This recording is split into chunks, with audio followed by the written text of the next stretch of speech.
Hi, listener. We're delighted you're joining us today. Today's guest is FaintSayu, the creator of the hit slice of life comic Shark Girl Umi, where we follow the life of the affable girl with 3 rows of teeth and how she turns the life of the aloof protagonist upside down. We discuss her journey in creating comics, her secrets to success in amassing and engaging a loyal audience, and learn tips for maintaining a positive community. We learned a ton from our conversation with FaintSayu and hope you enjoy it too.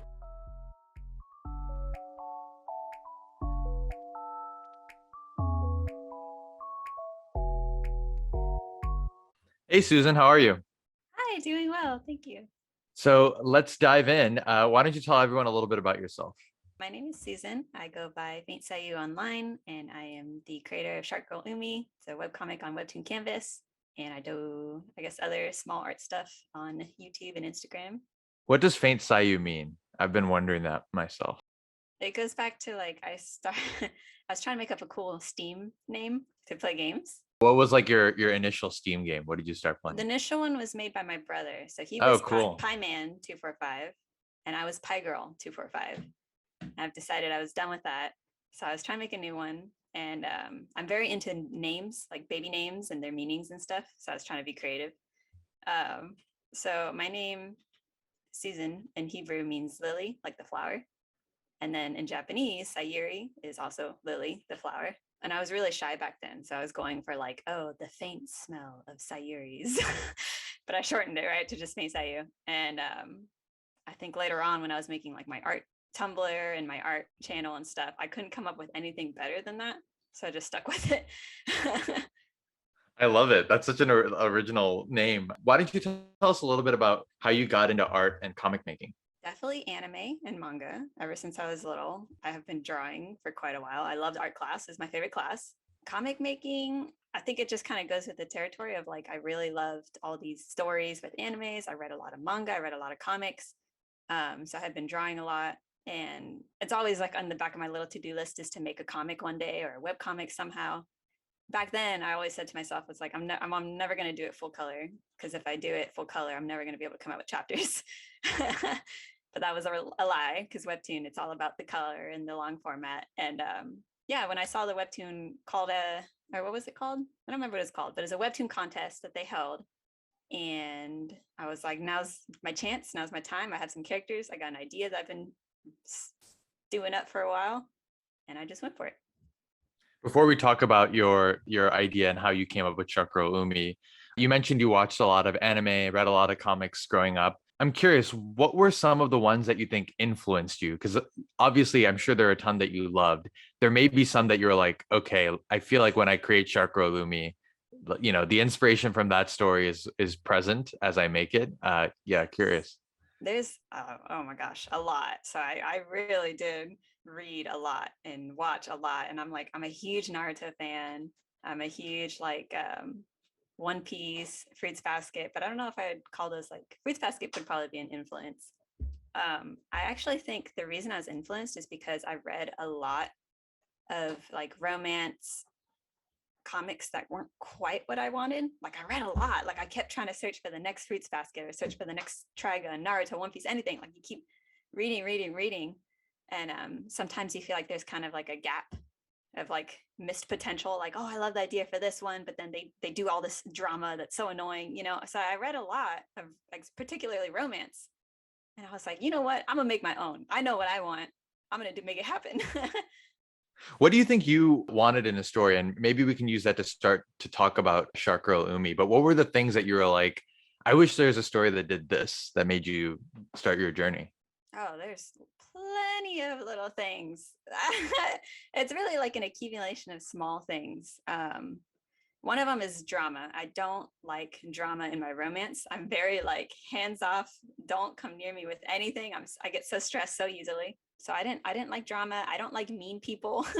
Just anyone that's mean. I'm like, oh, I can't read this. Little things. So a lot of what I read was manga, and now a lot of what I read is web comics, which are manga is from Japan, and a lot of the webtoons and web comics are from Korea. And I always felt like there are just some things that I could not get my head around. I don't know if it's because I'm an American girl that it's like I just can't stand it, but like little things where it's like, oh, it's so romantic that he called me by my first name. It's like, is it? That's like the bare minimum. Like, come on, so little things. It's like I wanted more, but like, or sometimes the way that the guys would treat the girl, that was a big one for me, I think, is the guy girl relationship. I always felt like there's very few that do that how I like it. Okay. There's a lot that are like, I'm the guy, you're the girl, me strong, you small, you know. It's funny that you mentioned that, because as I read and watch, I kind of see that too, especially if you read or watch something that's even 10 years old, which like shouldn't be that old. Yeah. You're like, oh wow, like a lot of these things feel very awkward now. So yeah, you're like, oh, this did not age as well as I thought it yeah. would. Yeah. I was talking to my girlfriend about one, and it like we got into a very heated debate, which is healthy, I'm sure. That's good. Yes. But let's talk about Shark Girl Umi then. So, you had this like, okay, I don't really have the things that resonate with me, and you came up with a Shark Girl hybrid. How did that happen? That purely happened out of, I think, character design. So at the Okay. time, I was like, I feel like there are like a lot of like these kind of hybrid characters, like a couple of years ago, more than a couple, because Shark Girl Umi did come out about 3-4 years ago. But honestly, I had the character from like 5 or 6 years ago. And around the time, I think I genuinely remember being in Barnes and Noble, and like, you see the cat girls, and sometimes you see the monster girls, or like there's one manga that was my girlfriend is a T-Rex or something. So they made like Yeah. a dinosaur girl. And none of those were really like exciting to me. Like I thought the T-Rex was too like, I don't know, flashy. I was like, Yeah. eh. And I think I like went home and I was like, gosh, I sure do like sharp teeth. And I was drawing a character, and I was like, I'm gonna give her some sharp teeth. Actually, you know what? I'm gonna give her 3 rows of sharp teeth. Why not? And I got kind of excited about it. I was like, oh my God. And I remember I went to my sister's room. I was like, dude, there's no sharp girls. Like, that's a really good idea. Yeah. It's really good. And she's like, okay. And I was like, someone needs to make a shark girl. It's really good. She's like, all right. And then later on down the line, no shark girls are popping up still. And I was like, I'm gonna do it. I'm gonna make the shark girl. And after I make it, that's when like Galgora comes out, the VTuber shark girl. And I was so excited because I was like, see, It's a thing. it's a good idea. I admit, when I started reading your comic, I was like, is this true that like 3 rows? And I went on like a shark binge, and like learning more about sharks is like exciting and terrifying at the same time. Absolutely. Yeah. When I was a kid, I couldn't look at them like directly because you know how like their gums are all raw, like with the kind of blood. Yeah, I was like, oh, can't look at that. Now I can kind of stomach it, but it's pretty cool to. Artistically, like, how did you kind of come up with like a cute protagonist out of like a shark? Because I'm sure like when you get into the details of drawing, like, was that a challenge for you, or did it feel pretty natural? No, I think it felt pretty natural. I literally was just like, that was the focus, was like cute girl, sharp teeth. Maybe she's got a couple other shark features. I did not go very heavy on the shark. I just thought that the teeth would be the coolest little thing. Yeah. And the gills. But yeah, I actually really like character design, and I like drawing up small like concepts for like stories that I'm never going to get to, but I have fun with it. Did you start with character design then and then move on to story? Yeah, absolutely. I think the characters are really like the bread and butter of any story. So that's usually how I start, is like I kind of come up with like characters, and then you start building off of them and like what they're about, what they want, and the story comes after. So did you come up with all like of the 4 main characters in the beginning and then start writing the story, or what was that back and forth like for you? I came up with the main 2 first. So definitely Umi came first because she was like, wow, I'm a genius. No, I'm just joking. And then I wanted her to have a male love interest. So Gail came next, and I had some trouble with him because I didn't know what I wanted, but his basic like idea and demeanor were always the same. And then, those 2 just kind of float in the atmosphere of nothingness. So you kind of start writing like, oh, like I wrote some like jokes basically. So, because originally it's just jokes.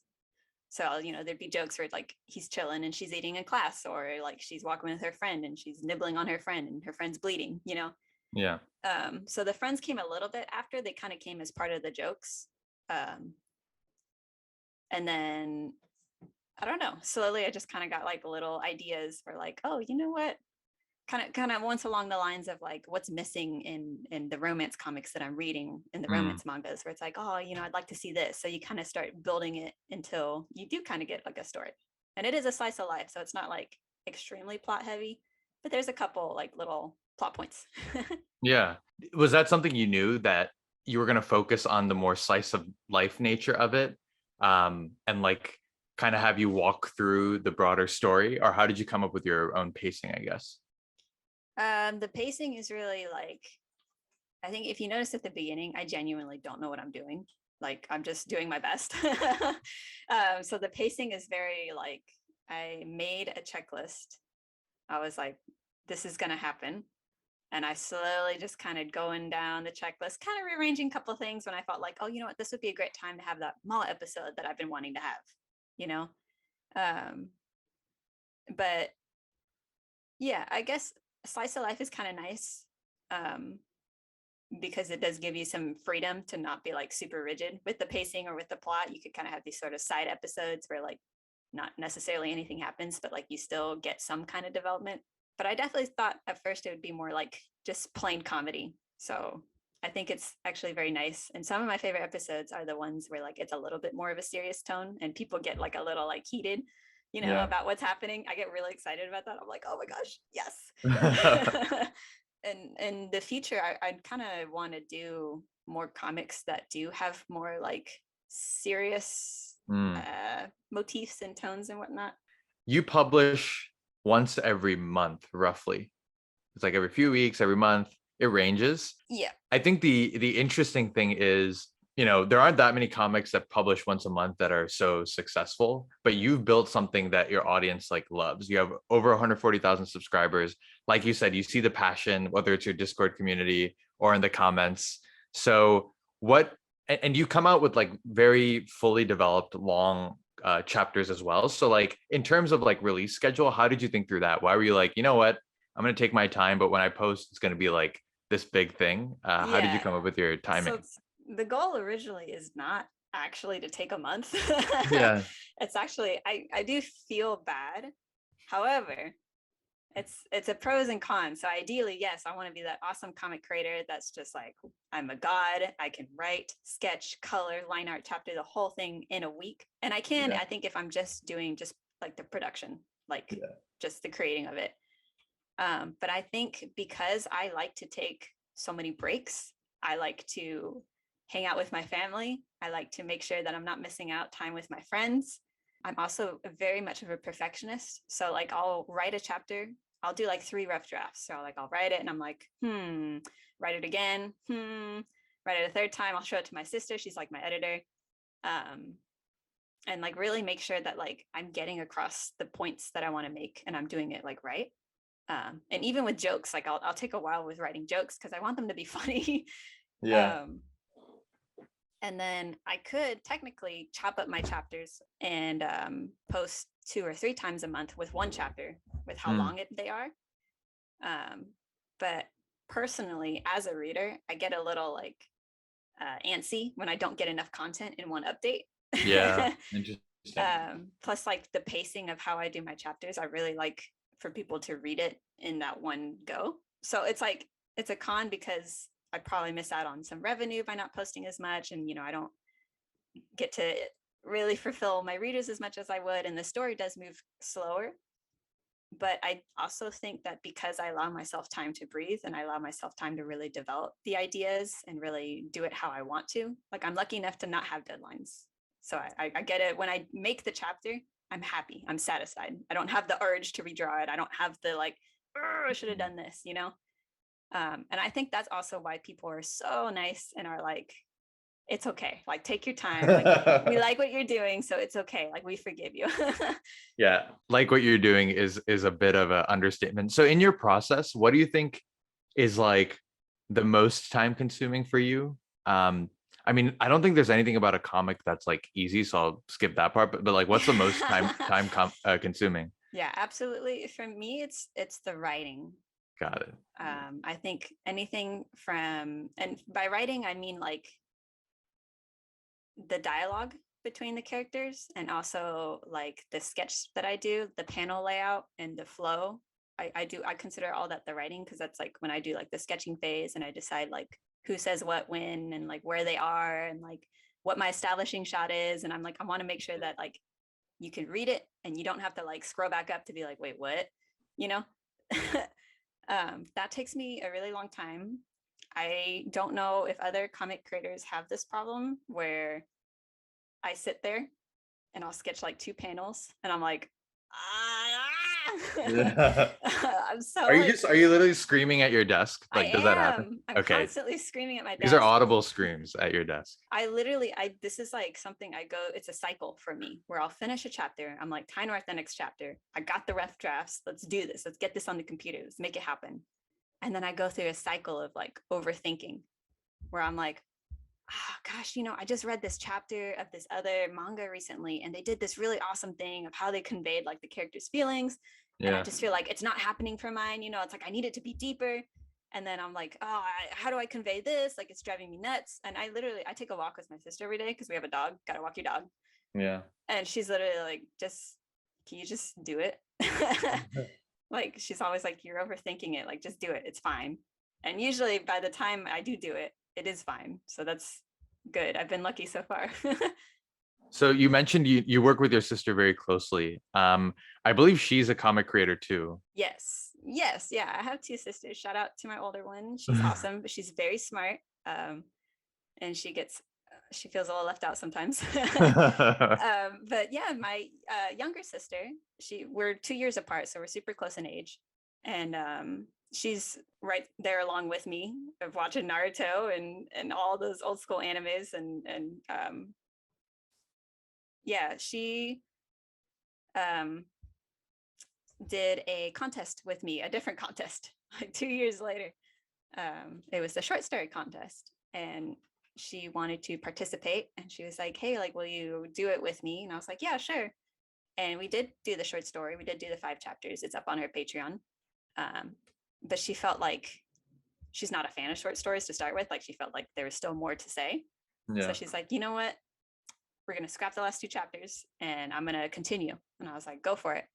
And she's been working on it ever since. And I think it's very cool. I think she's actually better at writing than me because she gets it done a lot faster. But yeah, I do like it, working with her. It's kind of fun. And we read a lot of webtoons and we'll kind of like critique webtoons together. And we'll literally like walk over to each other's room, like, hey, can you look at this? Hey, come over here. Editor's meeting. Like, let's do this. Yeah. So it's very nice. And the best thing about her is she's very picky. She's super picky, especially about romance. So if I can impress her, if I can like make her be like, all right, that's a good scene, or if I can make her laugh, then that's good because I need her critique. That's a superpower and a super ally right there. Absolutely. In terms of just your own reaction to your success, you have 140,000 subscribers. People love what you do. When you started, what sort of expectations did you have?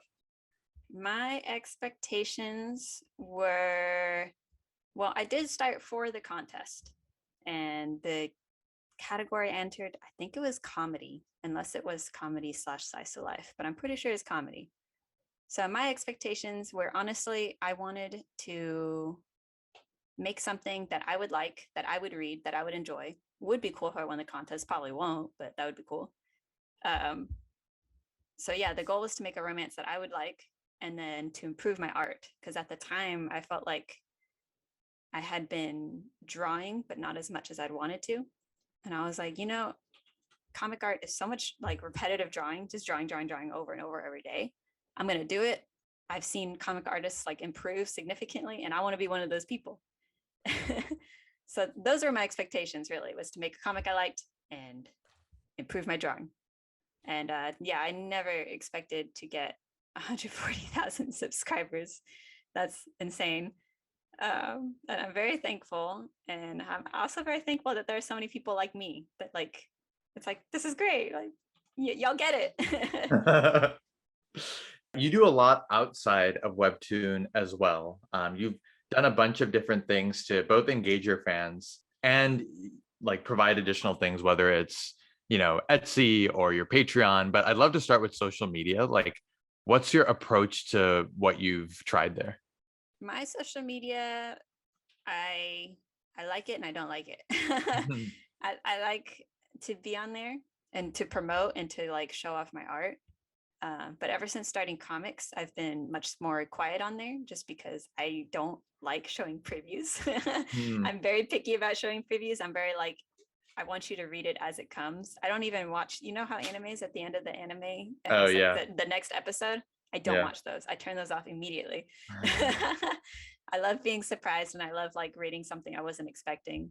I think Instagram is like just very nice for me to kind of engage with fans a little bit more, post some extra things. I'm not always um, posting on the comic.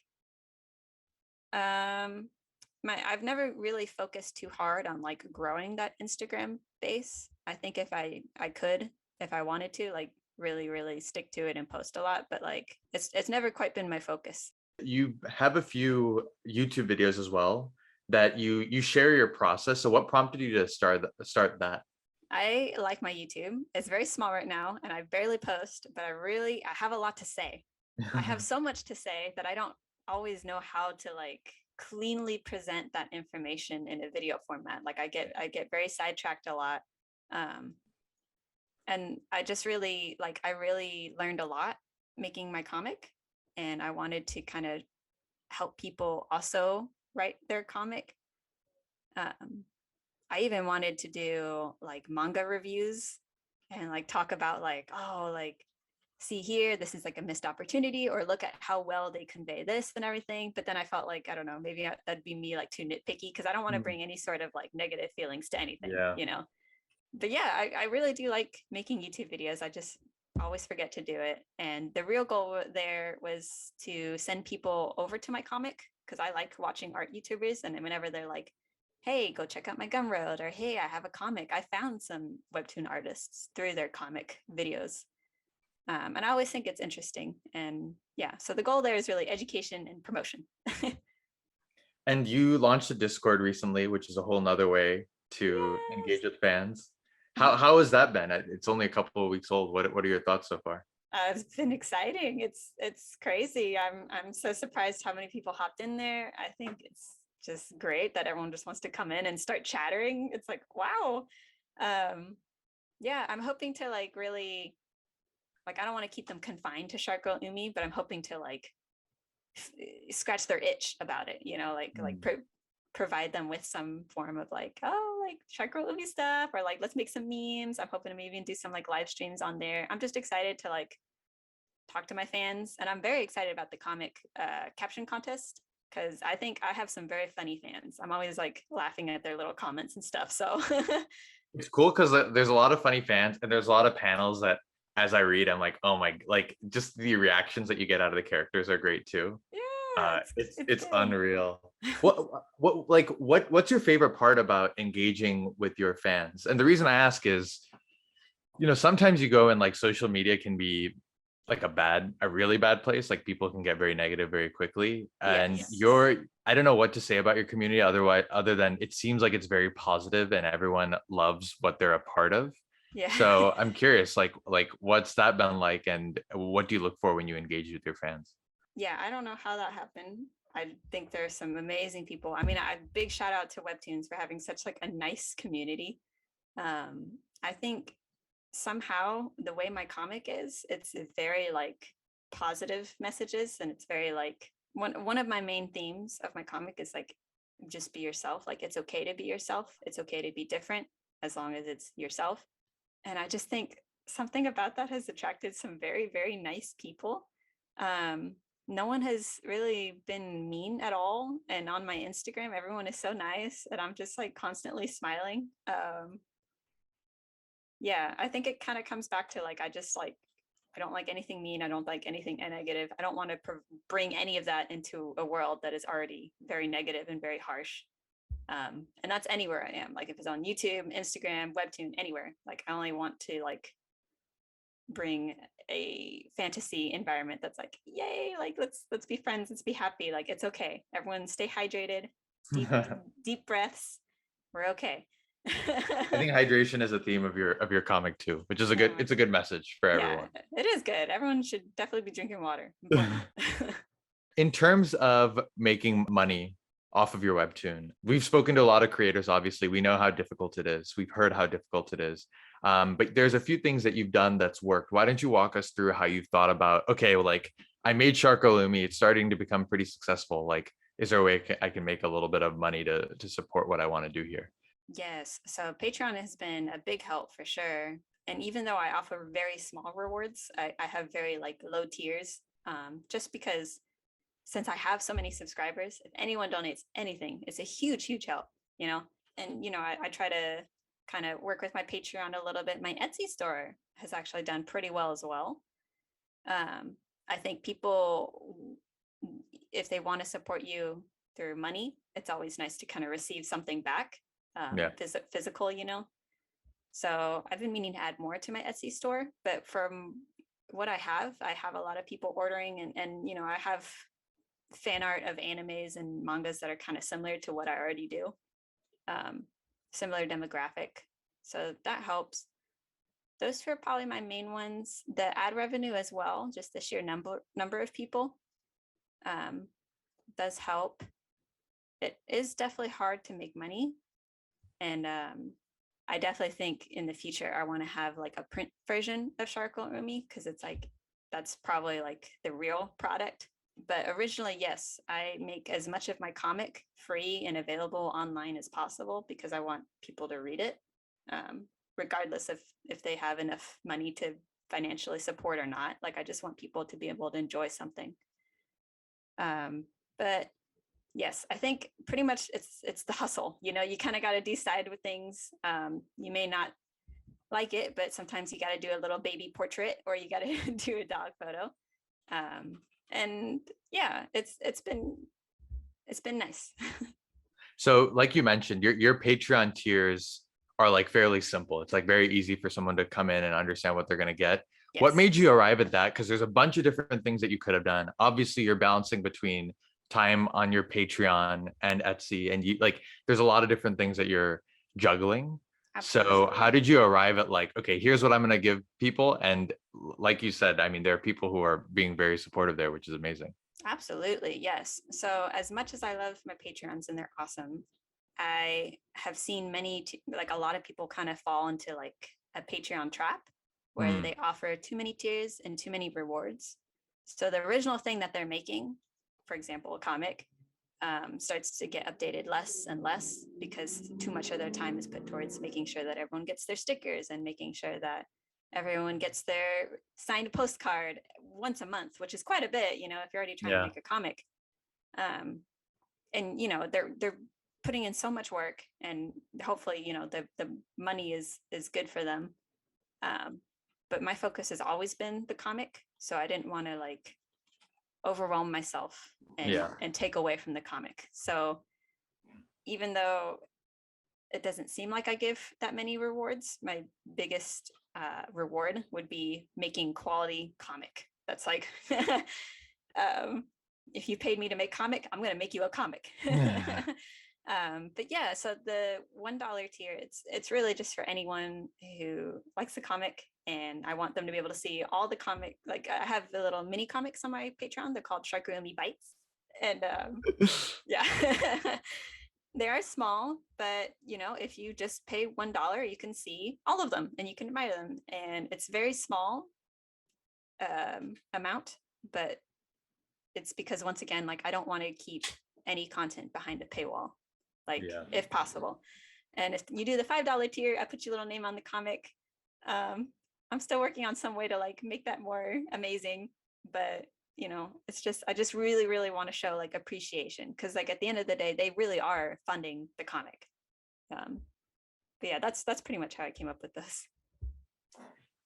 And in terms of the future, is there anything that you hope will change when it comes to comic creators making money? I mean, it's incredible that you've been doing this for 4 years, and ever since Webtoon has come into the market, obviously it's given people a new opportunity when it comes to making comics. But what do you think is in store for the future?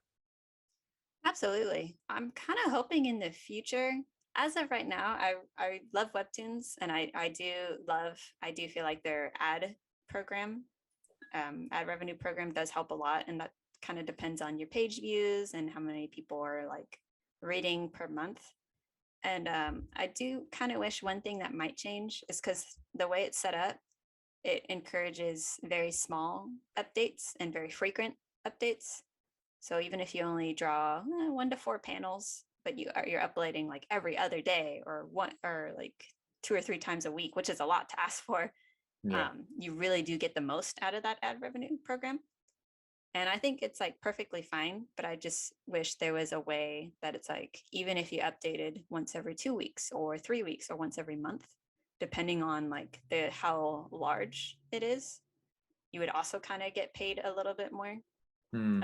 Just so it kind of evens out. So it's like everyone's still making around the same, whether you do little short slice of life, 4 panels, or you do like an action series that has 40 plus panels. It makes sense, your reward being kind of in line with the amount of work that you do. Yeah. And everyone willingly giving their money is super nice, but it's definitely very nice to be paid by a higher entity, which is why everyone wants to become a a webtoon original. So yeah, just more ways to get paid, I guess. Are you ready to move on to a few fan questions? Yes, I'd love to.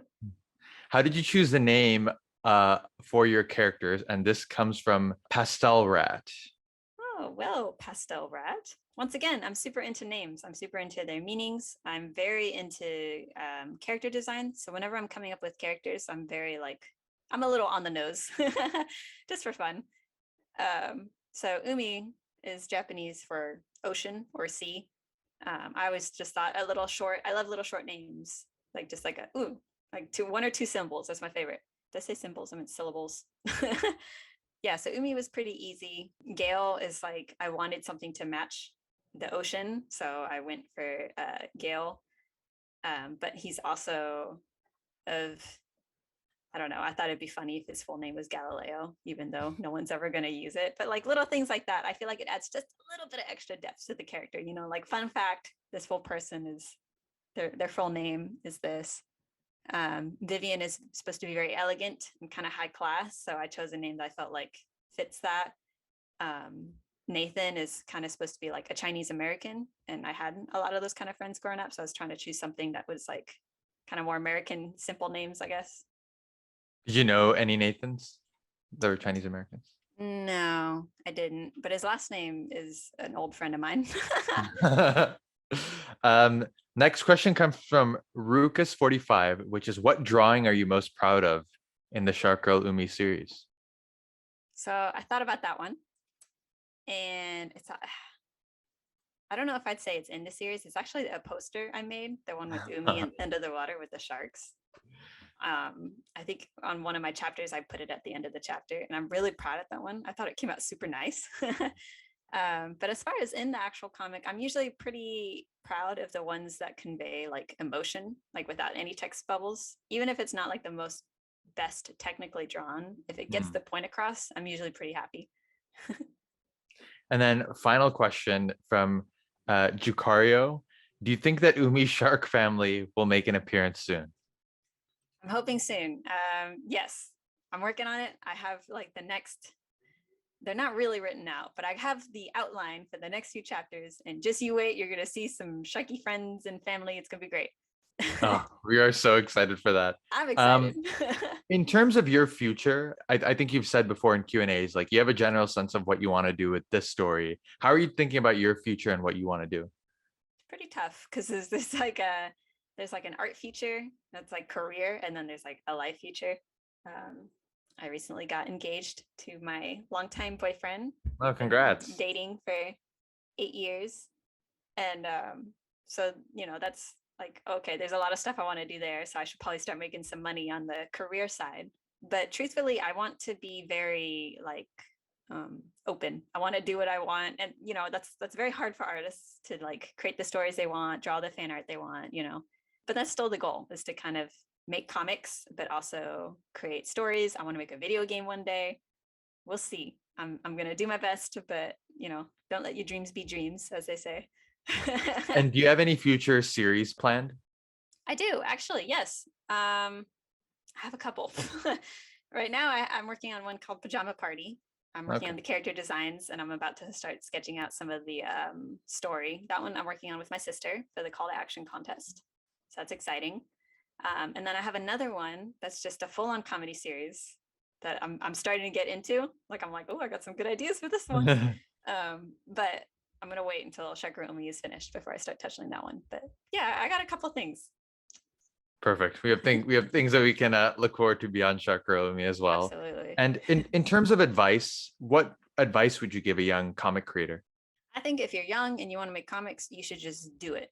You should, if you have a pencil and a piece of paper at home, you should start making little comics, show them to your friends, show them to your family, show them to people who like what you like. If you want to post them online, like go for it. But yeah, I don't think it should be about like trying to get hundreds of views, trying to be Instagram famous, trying to be featured on the front page. It should just be about like you have characters that you love. You have a story that you really want to tell. And it should be like, make it happen because it doesn't exist until you make it happen. And I want to read those stories. I want to get to know your characters that you love so much. So if you feel like you're not very good at art, then you can just practice until you feel comfortable or just go for it. Just make rough drafts, rough chapters, make your first 3 chapters and be like, okay, like that's not exactly what I wanted. I'm gonna try again. I think the biggest thing is just to freaking go for it. And are you ready to close off with our rapid fire round? Yes, I guess. Which fictional character best describes your personality? I have had this. I've never quite found a character that quite fits me. I don't know if that makes me sound like conceited of like, oh, how original I am, but I genuinely have trouble trying to find someone.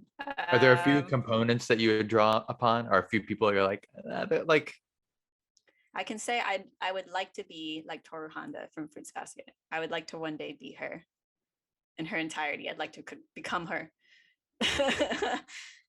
That is a good life goal. Yeah. Best of luck to you as you pursue that. Thank you. Thank you.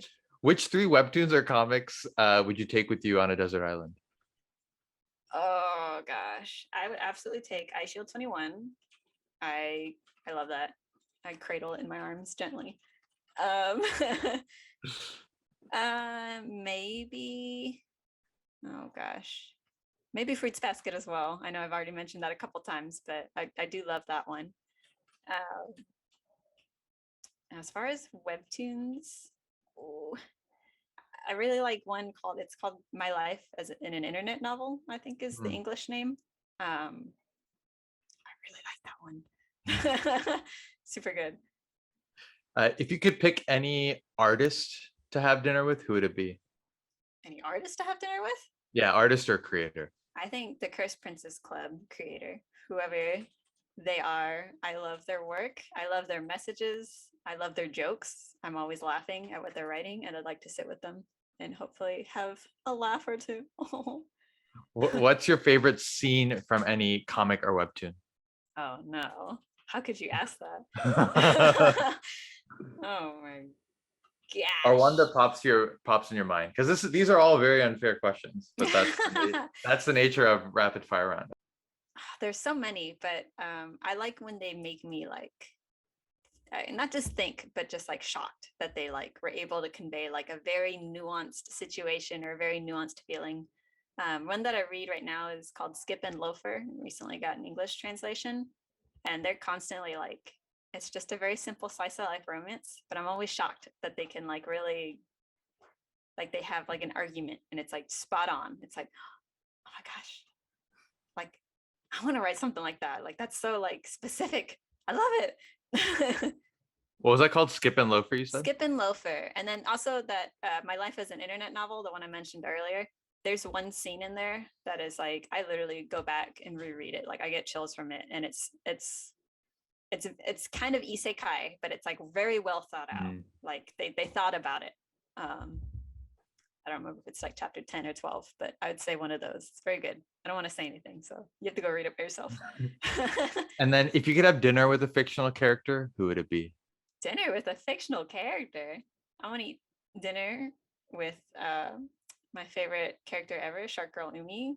I'd like to feed her some fish fillet and have a good laugh. Maybe even ask for one of her teeth. That is a dream to have dinner with your own character. That's freaking awesome. Yeah. Well, Susan, thanks so much for taking some time. And listener, please check out FaintSayu, check out Shark Girl Umi. And from there, you can find her Patreon, social media, and everything like that. But Susan, thanks for joining us today. Yes, thank you so much for having me. It was fun. Thank you for joining us today. If you have any feedback or want to be featured as our next guest, please write to us at pixelsandpanelspod@gmail.com. If you enjoyed the show, don't forget to subscribe, like, or give us a 5-star rating. See you all next week.